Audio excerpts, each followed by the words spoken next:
We have all heard the saying that health is better than wealth. But what happens when your health is directly related to your wealth? In somewhere like the south side of Dublin, you have one GP to approximately 1,200 people. You have one GP to about 4,000 people in a deprivation area in North Dublin. The most important thing is to really see what eating healthy can do for you, because you are what you eat. Elements such as nutrition, physical activity and education have led to real differences in health outcomes. Unfortunately, when children arrive in school, that fairly quickly you can predict who's going to succeed and who's going to fail.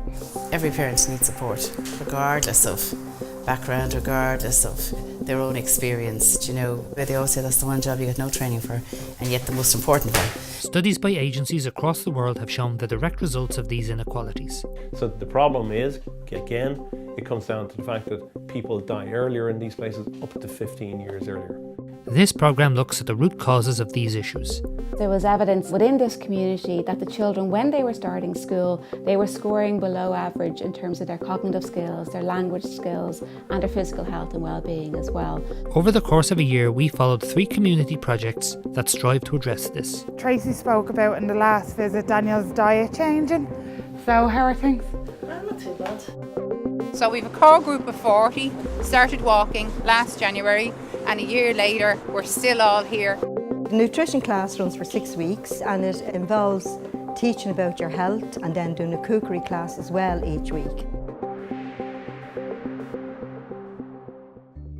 Over in Kulik at the Northside Partnership offices, we meet Paul Rogers, who is heading out to visit some of the projects they run. My name is Paul Rogers. I'm the Chief Executive Officer with Northside Partnership. We're a local development company that was established in 1991. We work in the northeast side of Dublin City, and our key remit is to tackle social inequality and social exclusion. So the 3 initiatives that we support from a health perspective would be the Smoke and Cessation Programme, Healthy Food Made Easy, and Preparing for Life, which is our home mentoring programme where we do one-to-one supports with mothers and families in the critical stages of early childhood development. The Preparing for Life offices are based in the Darndale Belcamp Village Centre. So we've been working in the community here for 26 years, working very closely with community and voluntary organisations across the area to create opportunities for people in education, training, employment and quality of life. And over the years we've realised that many of the factors that influence a person's opportunities to progress in terms of employment is education. And really education sets you up with much more life chances than that. And so to address that, one of the projects we were very happy to support is Preparing for Life, which really is looking at early childhood development with a view to supporting children and help them in their school preparedness.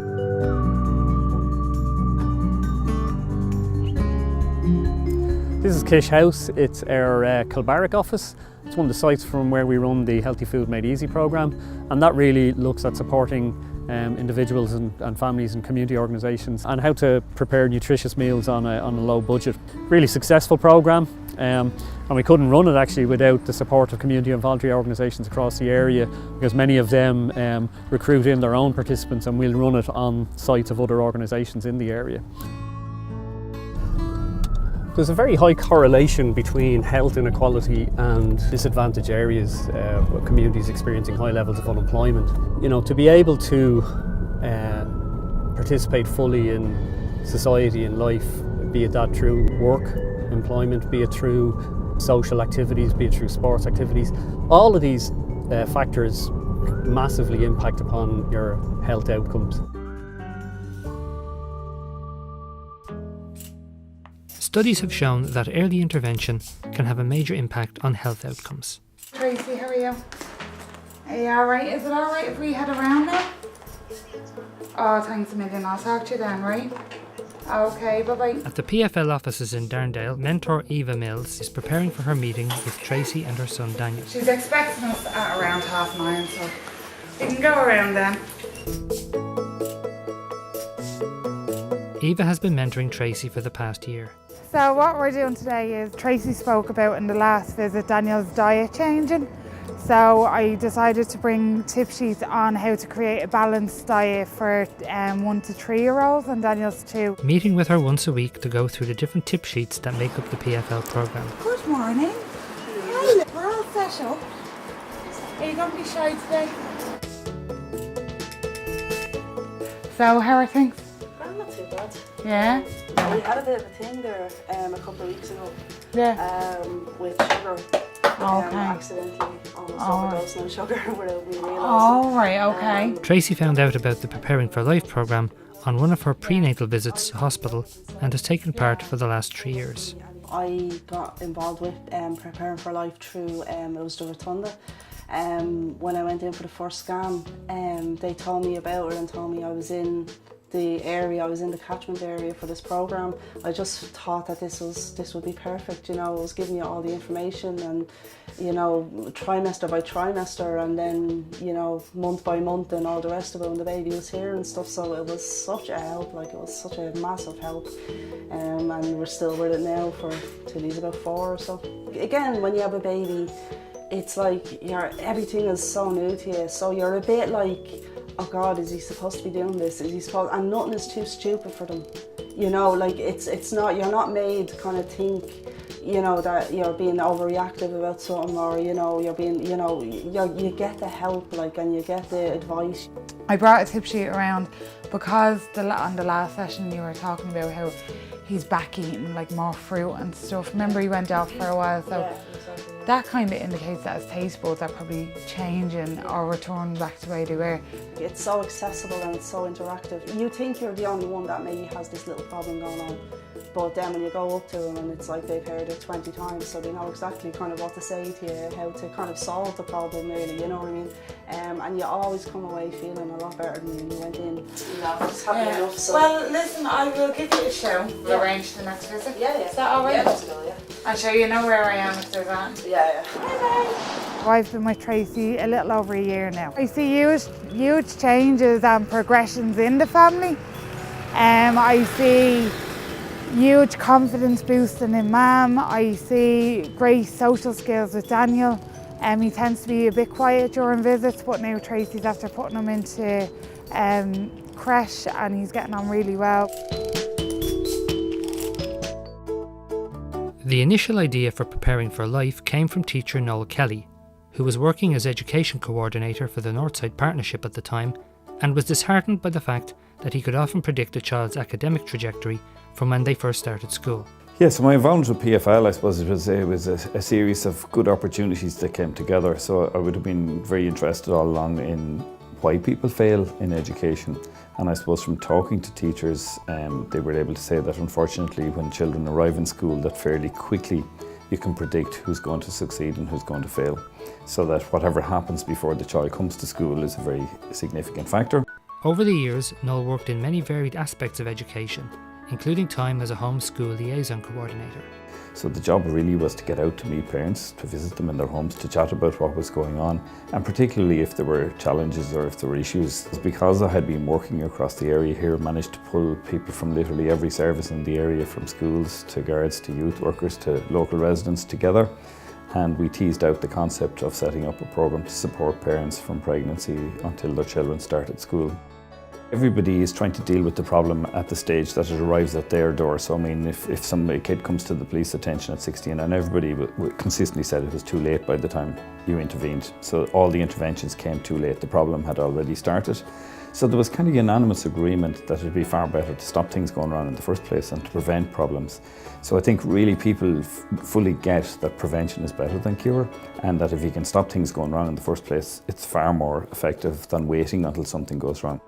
So in 2008, with the help of the Northside Partnership, Atlantic Philanthropies and the Geary Institute, the programme was rolled out with the aim of providing supports to children and their parents from pregnancy until they started school.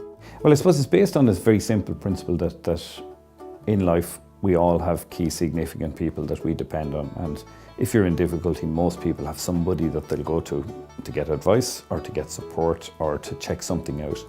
And if you don't have that somebody within your network, then you're really stuck. And for a lot of our parents, they just didn't have that somebody within their network. And certainly from my life experience was that when I was young, my father was a chronic depressive, so he spent more time in hospital and in bed than he did at home. And I had an uncle who kept the family functioning, so his input of coming in on a daily basis to do whatever needed to get done meant the family functioned really well. So that kind of stuck with me, that the importance of this one person who would come into the family home and be supportive and encouraging can make such a difference. So that's where the concept of the mentoring came from, that if we had somebody who was non-judgmental, who had lots of information, who was supportive, could come in and build a relationship with parents, you could really encourage the parents. And it was about empowering the parents to take control. So it wasn't about doing it for them, it was about supporting them and enabling them. And I mean, there's lots of evidence as well of the value of coaching, through business, through sport. So it's a well-tried concept. And I mean, it's fairly logical, it can be applied to parenting as well. So what supports does Preparing for Life actually offer to parents? To find out, we asked Dr. Orla Doyle of the UCD Geary Institute, who along with running a long-term study of the programme, was also involved in its design. So Preparing for Life is an early intervention programme that aims to improve children's lives by working with parents from pregnancy until the children start school. And it does this through a number of different means. 3 intensive parenting supports are provided to the parents. The first is a 5-year home visiting programme. So every parent in what we call the high treatment group has a mentor. The mentor visits the family's homes once every 2 weeks on average, starting during pregnancy and then continuing until the children start school at age 4 or 5. That's the main treatment that Preparing for Life provides. The second treatment is the parents are invited to take part in baby massage classes when their children are in their first year. And then the parents are invited to take part in the Triple P parenting programme when their children are 2 years of age. So there's 3 different main components that make up Preparing for Life, but the overall aim of all these different supports is really to provide parents with the skills and knowledge about how to make sure that children are ready to start school.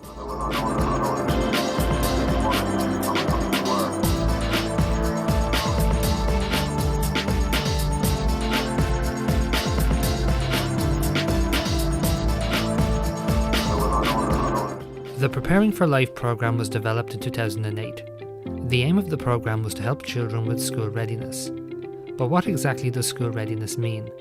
The PFL programme divides it into 5 separate areas. First up is cognitive development. This involves things such as understanding information, thinking logically, familiarity with numbers, seeing patterns and solving puzzles. Then language development, which includes understanding others, being able to talk to others and starting to read words. Next is a child's approach to learning. Is the child excited and interested in learning? Are they able to focus on and complete tasks? Followed by their social and emotional development. Behaving well, following rules, getting along with others, sharing and helping. And the final area is physical well-being and motor development. Being healthy, free from illness, able to run and hold objects such as pencils in their hands. Having these in place means that once a child reaches the classroom, they'll be able to concentrate better, follow instructions, make friends easier, and will look forward to going to school to learn. They'll also be physically healthy, leading to better focus and energy in the classroom.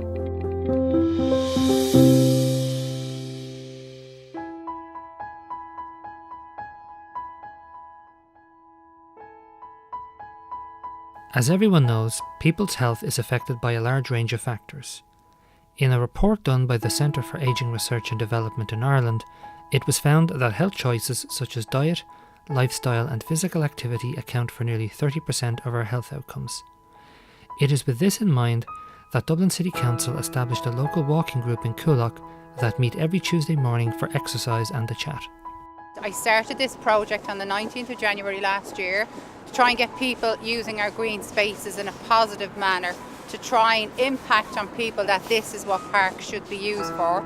So we've a core group of 40, started walking last January, and a year later we're still all here. It's still going well. Trying to get more people using the parks in this manner. Well, it's a beautiful park and it's a shame not to use it. And all that the park stands for and all, it means a lot to the area.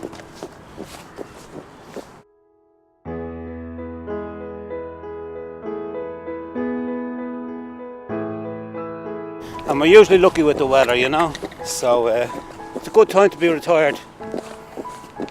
There's so many things you can do. Look forward to it now. Meeting everybody and then actually going out. Sometimes you need a slot there to meet up to get yourself out as well. We don't let each other down. And it reminds you to take time out for Yeah. yourself. Yeah. Or it's kind of appealing to people to kind of mind and respect their local green areas. That's what we're trying to do with this initiative. Would you agree, Declan Cahill? I can see We're on trying your to left. make a positive impact on people about our beautiful green spaces and Absolutely. implore people to mind and respect it. Because there's people living out in these concrete jungles would give anything to have this in the middle of their houses. If they talk about it, it's like a lung for fresh air. Absolutely. I love doing the walk. And what is it about you like? Well, it's good company, always good company. It keeps your mind healthy as well as everything else, you know. You don't get time to get bored. From a personal point of view, it's a great incentive for me to get out, to make me walk. I find it very easy to come up with an excuse not to go out. But when you know there's a group of people going with you, it's a great incentive. You won't let them down. Well, yeah, and it's lovely to meet, having a chat with the lads and that, you know. And you walk more when you have company towards Oh, when you walk on your own. Oh, it's very hard. Yeah. It's Isn't like it? training. Yeah. You don't feel you're walking at all? No, you don't. Enjoyment, Yeah, just enjoyment. And Brendan and Sean and myself solve all the football problems in the country, especially the games that took place the previous weekend. We find all the problems and solve them for the next weekend. Don't we, Sean? They're alternatively known as the Roman Senate.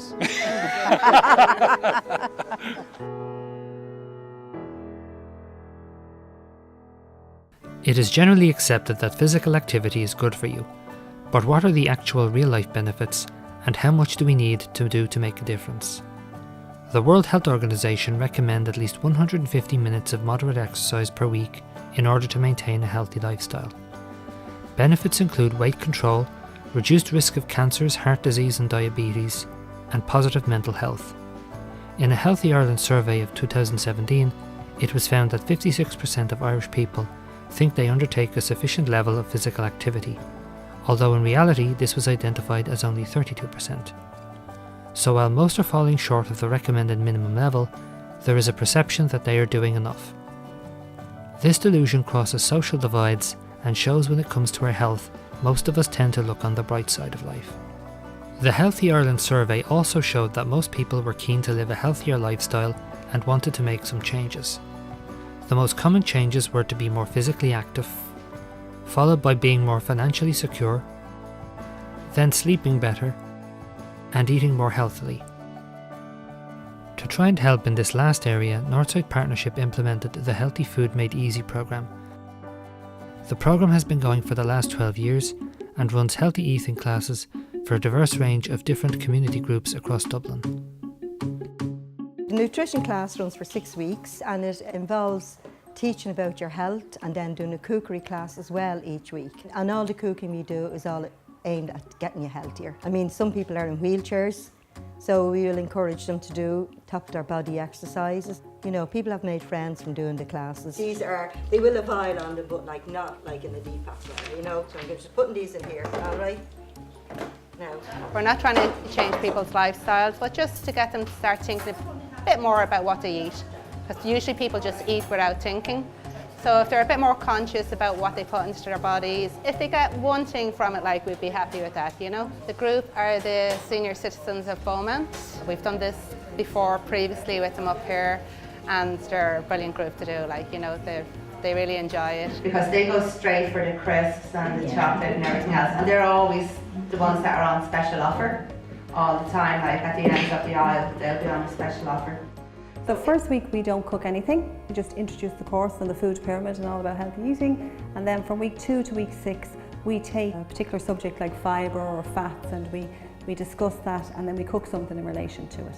9.5 teaspoons of fat in a cinema popcorn because they put a load of butter on it as well, do you know what I mean? I think we eat healthier now than what we did when we were younger.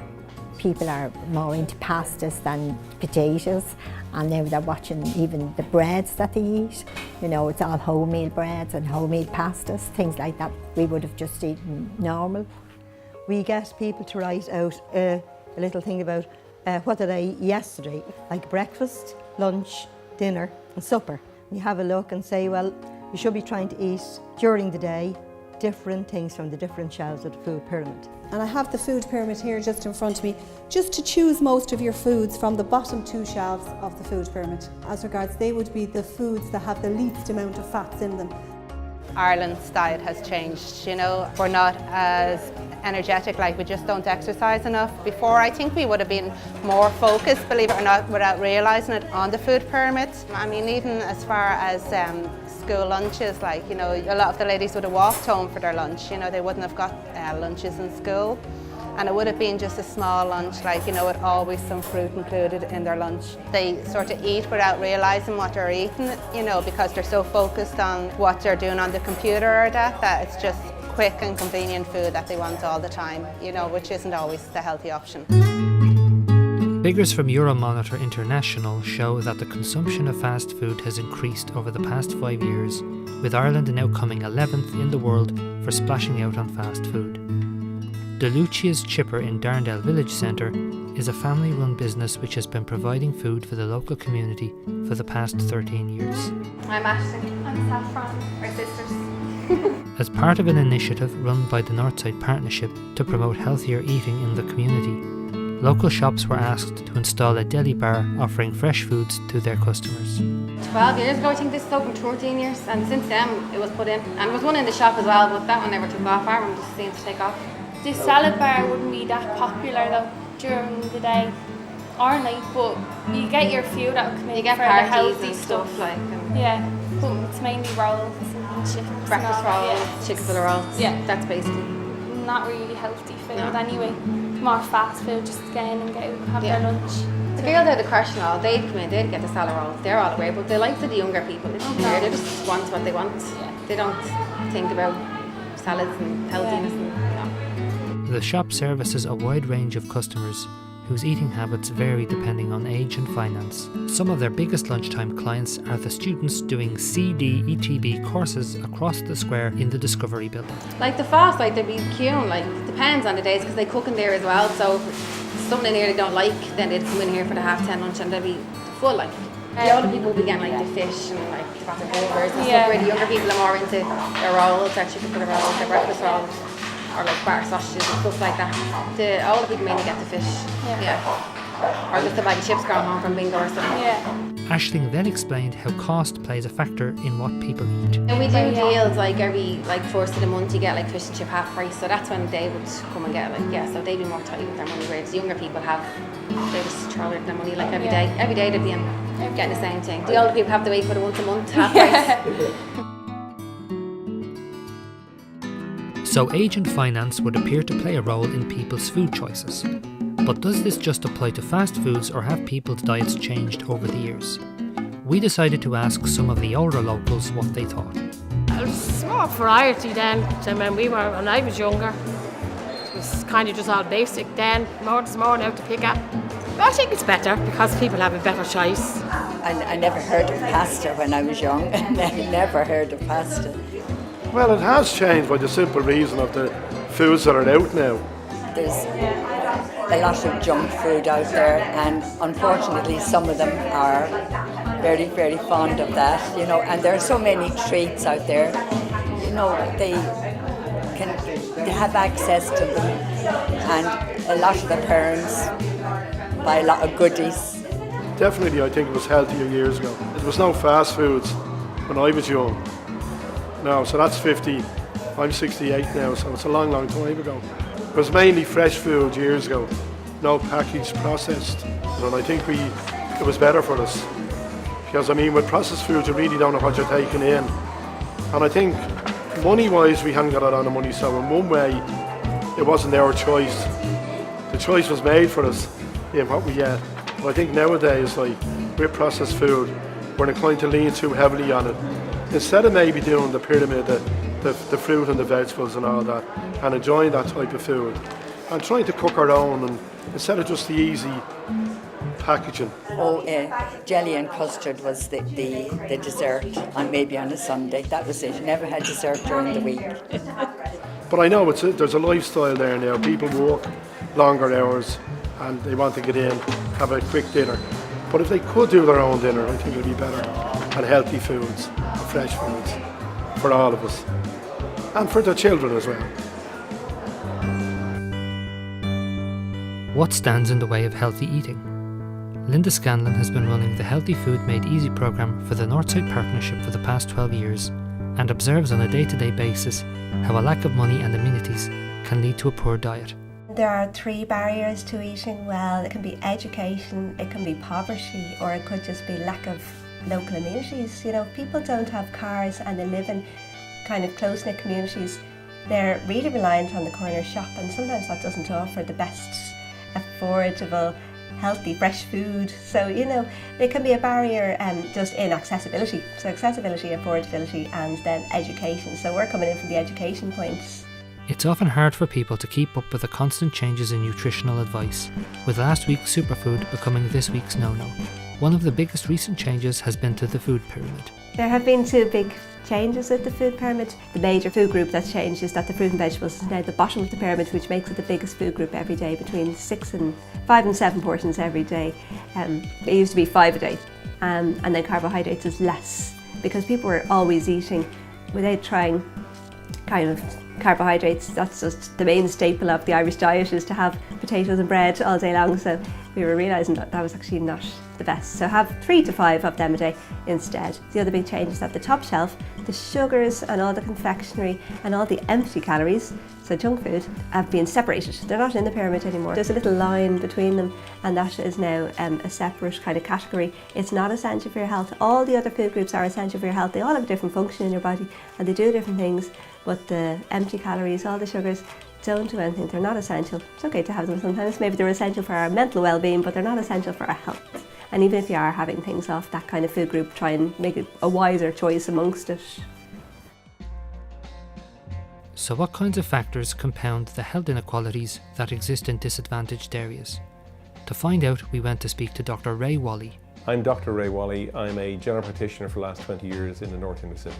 It's a busy practice. It's a practice whereby we have a number of GPs, we have a practice nurse, we have a number of secretarial administrators. Unfortunately, too much work and too few GPs to provide for the needs of the patients. The predominant population I'm dealing with are medical card holders. A medical card is given out by the state on the basis of an income assessment. So these are people who earn very, very little money. A lot of the people have literacy problems. So they're not just battling health issues, they're battling educational issues. So if you have literacy skills that are not up to scratch and your parents don't have that to impart to you, I'm afraid it's a bigger burden, and it means that you're coming to a general practitioner, you're starting at a lower level than you previously were. Unfortunately, in an area like deprivation in Ireland is no different than other areas, whereby what you find is that people don't necessarily have one ill health issue, they tend to have multiple ill health issues. So there's a higher prevalence of cigarettes. We know that a significant proportion of the admissions to hospital is due to cigarette related illness, heart disease, chronic obstructive airways disease. In these areas, if you take a picture of a lot of these areas, there's less green space. So there's less access to playing fields, there's less access to sport. So as a result of that, you have got more people being preyed upon by drug dealing and whatever, so you have more addiction problems. And there's a higher instance of obesity levels in deprivation areas. So unfortunately, you've got the multitude of issues, and with that goes a higher consultation rate. With that goes more people requiring referrals to hospitals. But unlike half the population who have access to private healthcare, these group of people don't have access to private healthcare, so they're totally dependent on the public system. And as we know, we have waiting lists in the public system at an all-time high. And because of that, people are suffering more than they should, they're dying younger than they should, and families basically are being split up at an earlier level than they should be. Internationally, there's a rule of thumb called the Tudor-Hart principles, and Julian Tudor-Hart is a professor of general practice in Wales. And what he found was that where you have most clinical need, most medical need, you had least provision of resources. And certainly in healthcare in Ireland, that is still the situation in 2018.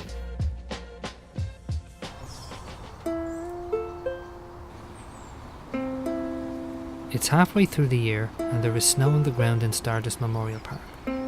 However, this doesn't stop the Kulik walking group from meeting up for their regular Tuesday morning ramble. Beautiful morning. Grand morning, yeah. There's a bit of snow alright on one of the backs, but we hacked our way through. Yeah, we did. Oh, yeah. It's great.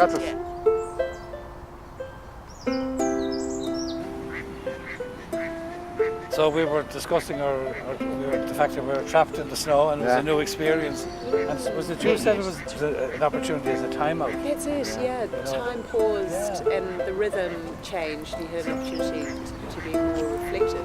Yeah, I think so,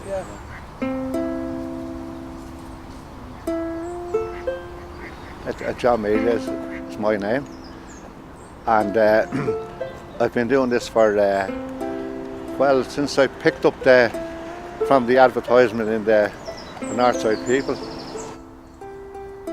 I'm possibly one of the slowest walkers in it, but I'd still do all the laps. Do whatever you feel up to. That's the whole idea. Once you do a bit of walking at all, it keeps the blood circulating to the heart and all that, It's extraordinarily easy to come up with reasons not to do it. Yes, yes. You've the call to say, Once you have a group, you're more inclined to walk with a group than say if you walk around the park on your own. It's somewhat different, It's the lovely people that you meet when you come here, and they're all so genuine and nice. And you don't have to take them home with you; they just go to their own home.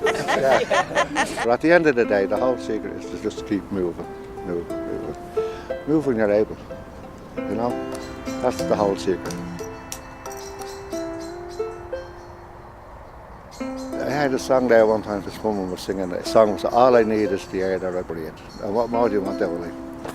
People, you know what I mean? Like, don't be greedy in life. Just, you have it here. The air is here for you. Just take it in when you're able. So there you go. That's it.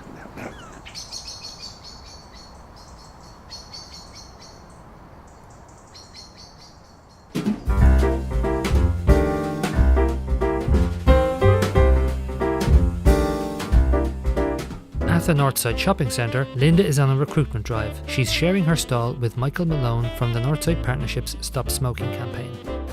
It's gone very well today. We've different people of different ages kind of looking at trying to quit smoking. We've also Healthy Food here from the Northside Partnership, which is kind of unusual that most people will come over to healthy food, and we kind of try to see would you be interested in quitting smoking as well.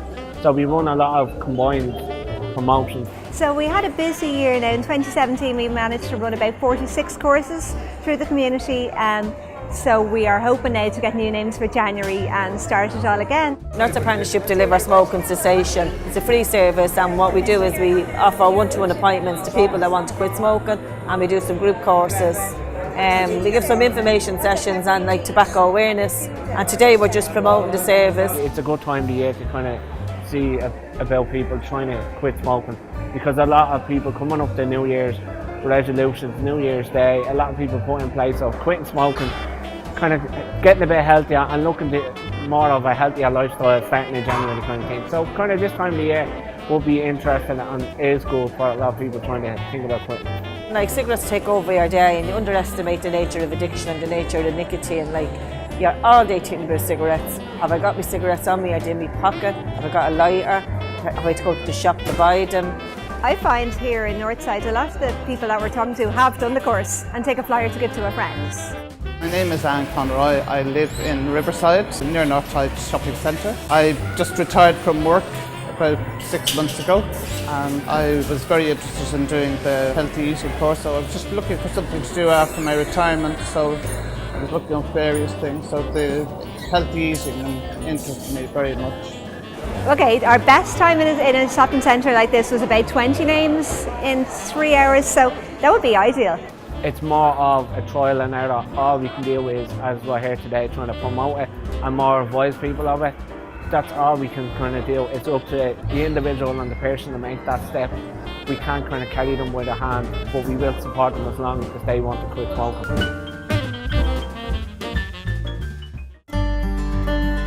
Over in Kilbarrack, a group of mothers from the Preparing for Life programme are taking part in the Healthy Food Made Easy course. I was just teaching the ladies how to make perfectly fluffy rice, and what we did was we just put a cup of rice in, 2 cups of water, didn't stir it, didn't touch it, put it on, brought it to the boil, put a lid on and turned it off, and that's how it came out.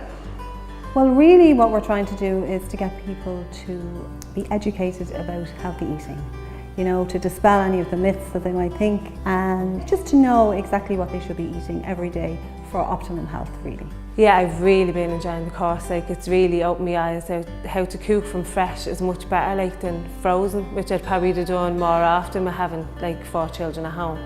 But now, like, to actually cook from fresh is much quicker, it's much healthier, and we're all loving it so far. Like. The benefits really are far-reaching, because if you're teaching the parents about healthy eating and how to cook, they in turn bring it home and they teach their children, which has a knock-on effect really. When we were learning about fibre and sugars and stuff in this programme, I used to give my kids like a bowl of Cocoa Pops going to school, and I just couldn't believe the amount of fats and sugars in the Cocoa Pops was unreal. So we actually just all switched to like Weetabix and all bran, and trying to be good, like, you know, start their day off with a good start instead of full of sugars that they don't need. So I'm delighted with that. The Healthy Food Made Easy course runs in conjunction with the Preparing for Life project, with most parents being recommended to do the course by their visiting mentors. So far, the complementary nature of the system seems to be having very positive effects. What I found with the Preparing for Life was that everything changes throughout the years, like the baby formulas, how you make the bottles, and they just have all the fresh information. They're brilliant. They come visit you once a month, and like they just have a chat, and they're real friendly. They don't tell you what to do. They just give you like little guidelines, which I find are brilliant. I have a 5-year-old son, and just could not like have any sort of bedtime routine with him at all. I couldn't get the bottle out at night. I didn't know what way to go about it. Like, he was 4 years of age and he was still getting a bottle, and he was still wearing a pull-up going to bed because we couldn't stop it. But with Preparing for Life, when the girl came into me, she just explained exactly like how I go about it with the child, like what to do, kind of make him like a star chart, and then give him a treat if he went to bed without the bottle. And then after a few days he wasn't taking the bottle, and then I didn't have to put the pull-up on him because obviously he had no fluids. So he wasn't like going to the bathroom, which I thought was amazing, like, because I didn't know how to do it. Yeah, so I'm delighted with that. They give you like a folder with all the tip sheets on how to do this, and if you'd like to do that way. It expands your mind and thinking of new things. I found it so beneficial. Like, I actually got my daughter potty trained quicker than all the other 3 kids, because she's only 2, so she's fully trained now. So that's like expense on me now. I've no nappies to buy, so that's more money for us as a family. And there's so many opportunities throughout the course, like Healthy Food Made Easy and baby massages. I feel more confident being a mum now. One of the other major components of Preparing for Life is the baby massage. Very good. Welcome, Jacob. How are things? Are we going to do this? Today, Mother Janine and baby Jacob are getting a one-on-one course from their mentor Sue. Glad to see you again. So just doing the baby massage course has been great for the 2 of us, not just for him, obviously the benefits he gets, but it's just great bonding time for the 2 of us. To be told, where are you? Here I am, how do you do? The reason we decided to run with baby massage is because one of the things we try to focus on is the importance of attachment and building strong, secure relationships between parents and child. And that's ultimately what baby massage is all about. Kiss a kiss. Kiss a kiss. Oh, is that like Dana's hair? Just doing the course alone, you learn the little tips to do, and they give you the tip sheet so you can bring it home and practice. And I get my daughter involved in it as well sometimes, so that's just fun. She loves the different songs that you can play on between the arms and the legs and stuff like that. Yeah. Because Tony likes this one. Yeah. You do this more often. Yeah, your sister loves doing the massage as well. She's great at the chats. It just gets them to wind down because their brains are so overactive at the moment between all the new sights and senses that they're learning and taking in. Every time we came in to do the class, I was guaranteed at least a 2-hour nap straight after it. Like. and teaching the parents of how this time is all about quality time between the parents and the baby. It's about making that child to feel secure, to feel love, developing their awareness around just stopping and paying attention to the child's cues, being led by baby. And it's just finding the time that suits him. Yeah. And that's the thing, everything we do it because it suits us, and sometimes we have to listen to what their cues are. Yeah, so it's not the right time, yeah. The advantages of being part of the programme is all these little extra classes and activities that you can do. It's just more supportive for us to bond and keep being positive, I suppose, staying on that positive side of attitude and being happy, essentially. Helps you with all the little tips. Is that right? No, he doesn't want to talk now. An important part of the PFL programme was the academic study which ran in unison with it, from 2008 till 2015. Its aim was to evaluate the real-life differences that the programme made to the lives of the children and parents involved. So this is one of the most extensive randomised controlled trials of an early intervention programme that has ever been taking place in Ireland and possibly in Europe as well. The greatest difficulty was recruitment at the beginning, was just getting people to buy in at the start, because people are very reluctant to try something new. There's always suspicion and people are worried, hang on, what are you doing here? So we really wanted to find out, does this programme work? So the best way to do that is to use what we call a randomised controlled trial design. We were very thoroughly researched by the Geary Institute. We were tracked and followed, and the families were interviewed at many points along the way. So the school view was really to assess the readiness of the children, and we didn't know which children were preparing for life, children and which weren't. So the assessment was done in all the infant classes, and then that helped inform their research. It's pretty simple. The programme, once we started, is that the offer was made to parents who were pregnant. So generally the connection was made with the parents in the maternity hospital when they were in for one of their visits, and they were given information about the programme, and they then made a choice as to whether they would join or not. The majority of the participants came via the Rotunda. The very best referrals of all are from the community. You know, a direct referral, look, I'm doing that, you get there and do it, it's great. When we recruited the parents during pregnancy, we randomly assigned them to either what we call our high treatment group or our low treatment group. This means that all parents who joined the programme had an equal probability of receiving the full treatment or, let's say, the reduced treatment. But what's important to say is that all parents who joined the programme received some supports that they wouldn't have received had they not joined the programme. So everyone got something, we just varied how much support the families received. The two groups got the same amount of books and toy packs, things like that, but the green group, which was the treatment group, also got the services of the home visiting mentor. So they got the home mentoring and the parenting classes. The control group just got the developmental packs. We went and visited the families about 8 different times over the 5 years, and we collected lots of different types of data, including interviews with the mothers, interviews with the fathers, direct assessments of the children, observations in the home. Once we started supporting the parents, then it was about providing them with really accurate information, coaching, demonstrations. We would visit monthly. Visits usually last about an hour or so. And we would bring information on whatever stage they're at. So we have multiple periods of measurement on these children, and then the types of things that we measured would be the child's development over time, their cognitive development, their social development, their behaviour. Then we were really involved in the survey where the junior infant teachers would fill in a survey and give it back to the Preparing for Life team. The types of food the children were eating, how often the parents read to the child, so a whole host of information that all were things that the programme was trying to target as part of its delivery. And our aim is always to support the parents and help them to do the best job they can. So we're not going in and saying, oh, that's not the way to do it, or look, you must do it like that. It was always trying to be one step ahead of the child's development, so you were literally preparing the parents for whatever was going to come next. It's coming to the end of the year, and at Kish House in Kilbarrack, the Healthy Food Made Easy team are celebrating 10 years of delivering their course to the varied communities of North East Dublin. I'm Linda, for those of you who don't know me. I do the coordination for the Healthy Food Made Easy project. So we're going to kick off with a slideshow with some of our pictures from the last number of years. So.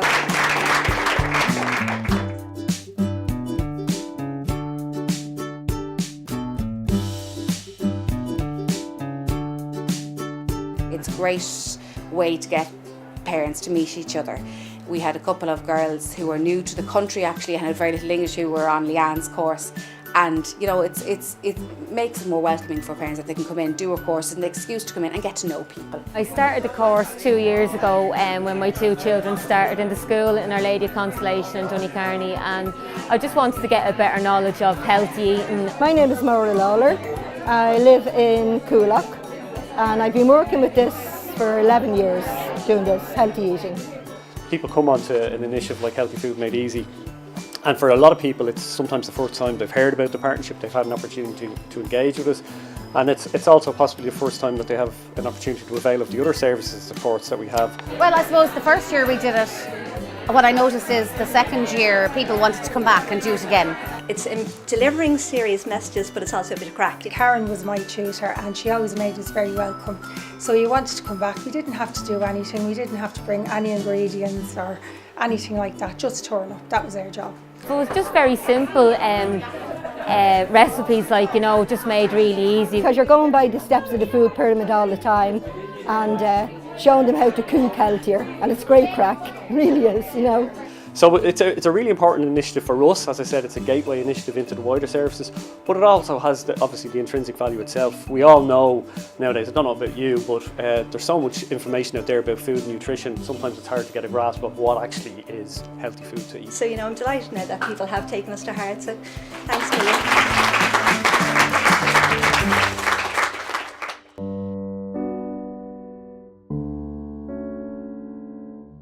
Summer has arrived in Stardust Park and the walking group are taking full advantage of the fine weather.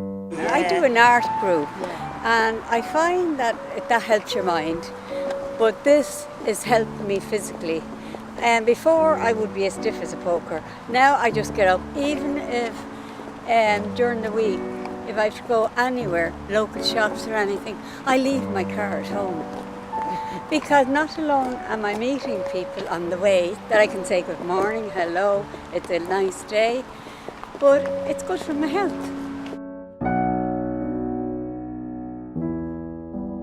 I like getting out and meeting people and make new friends, kind of. When I was young I was playing sport, but I had to give it up through injury. You always think you're going to come back and take up where you left off, but it doesn't happen. No, you know. It's a thing called age. Yeah. But to get out walking is good. If you think you can't walk, just go out, go to the first lamppost and go back. And the next day go to the second lamppost. Just try it, small steps. Yeah. You listen to people saying they're at home and they're feeling, I'm depressed. Or I know, yeah. And like, you say to them, get out and walk. This is it, yeah.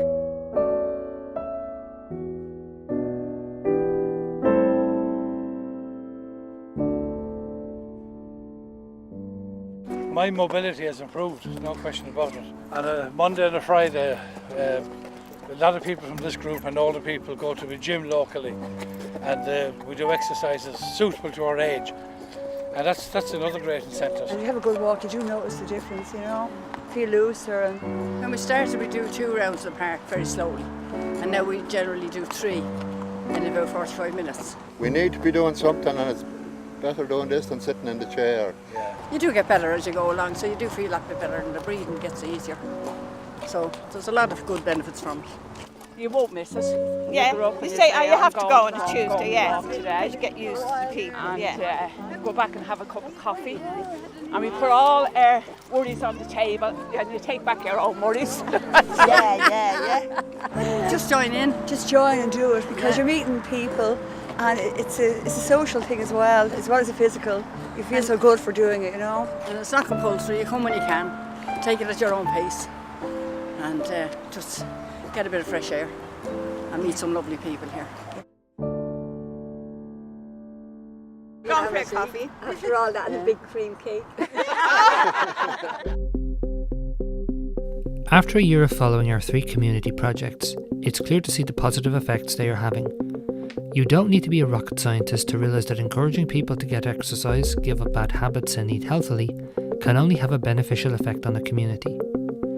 It also goes without saying that supporting parents in preparing their children for school will most likely have a positive outcome.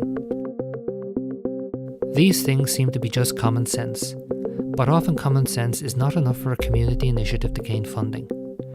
Thankfully, due to the foresight of Noel Kelly and the rest of the team behind Preparing for Life, the outcomes of the programme have been recorded in a comprehensive study.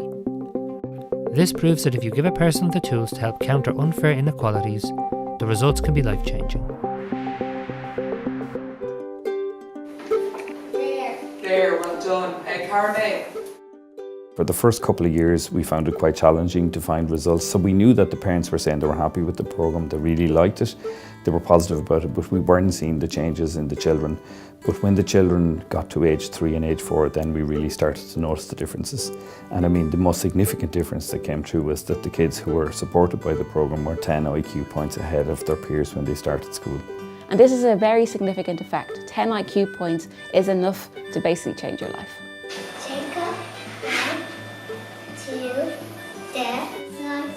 Good. What about a full stop here, maybe? And we found that these effects were in all areas of the children's cognitive development. They had better spatial skills, better non-verbal skills, better verbal skills.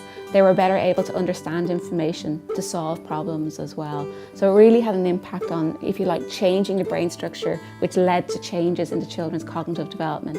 And this is likely to have a long-term impact throughout their lives. Also, the children were much healthier. They had better sleep patterns. Less of the kids had obesity problems, so the kids were at the national norm in relation to weight and height, compared to, we had a comparison group where twice as many of the kids were overweight. One of the things we'd see would be that the children who have gone through the Preparing for Life support programme right from birth on, they definitely came to school more ready than their counterpoint who hadn't. So we would see they had more independence, they had more confidence, they seemed to be able to organise themselves, they had good socialisation skills. So you could see that they had been given different opportunities.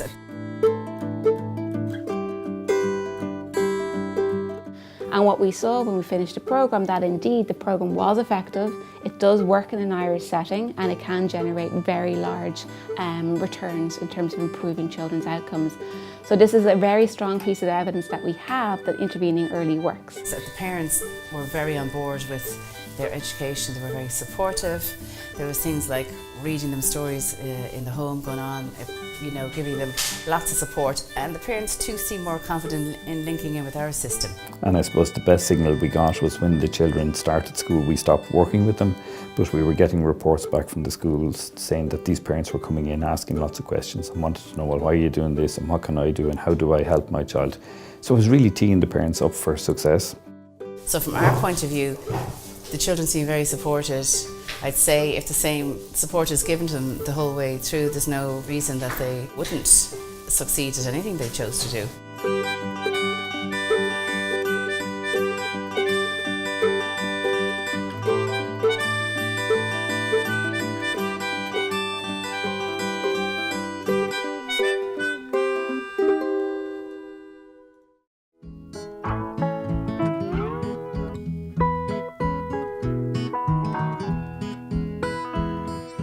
I like eating candy and I love a big old steak. Washed down with coffee, mama's good pound cake. Crawfish fried and flour and a mess of biscuits too.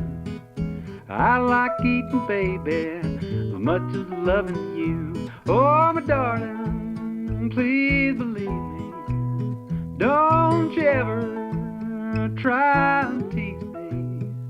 Gotta water me and feed me, 'cause I'm still a growing boy.